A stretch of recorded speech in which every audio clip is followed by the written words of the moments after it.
versatility, standard for learning swordsmanship. Lastly, lighter, thinner blades, sabers, katanas, Arthur's old term, rapiers, daggers.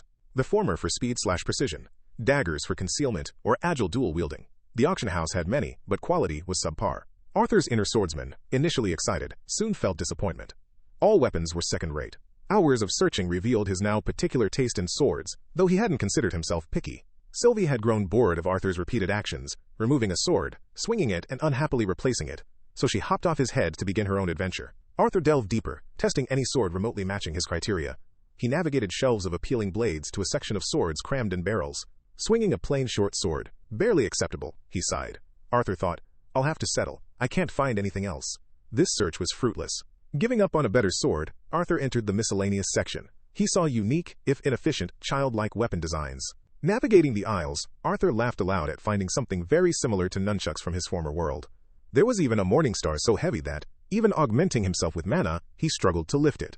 Looks like a dead end, Sylve, Arthur said, sitting on the ground and leaning against a gigantic shield as Sylvie continued to trot about. Then she let out an eager chirp. Arthur made his way toward his bond, who was digging through a pile of weapons.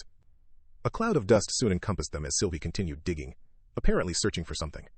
With another excited squeak, Sylvie used her front paw to point at an unremarkable black rod. It was less than a yard long and looked like a walking cane. That's not quite what I'm looking for, Sylve, Arthur sighed. But Sylvie hopped over, nudging him toward the black stick. Relenting, Arthur picked it up, surprised by its weight. It looked thinner in his hand. Though seemingly polished wood, it was far heavier than a simple walking stick. Holding the rod up, Arthur inspected it carefully. Its matte coat reflected no light.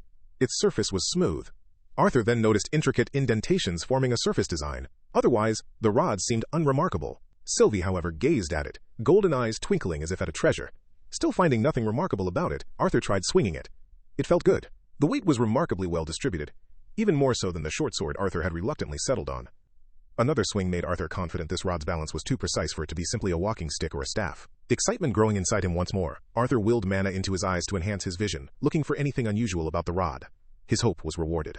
Even more faint than the markings on its surface, there was a barely noticeable line dividing the stick into two parts. This was a sword.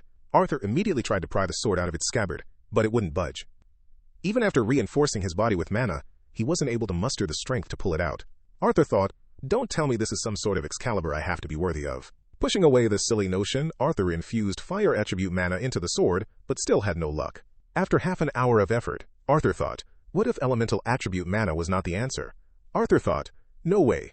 What if Arthur activated Sylvia's dragon will? He didn't use its power, but simply infused the will into the sword. This time, a light tug was all it took for the sword to slide free.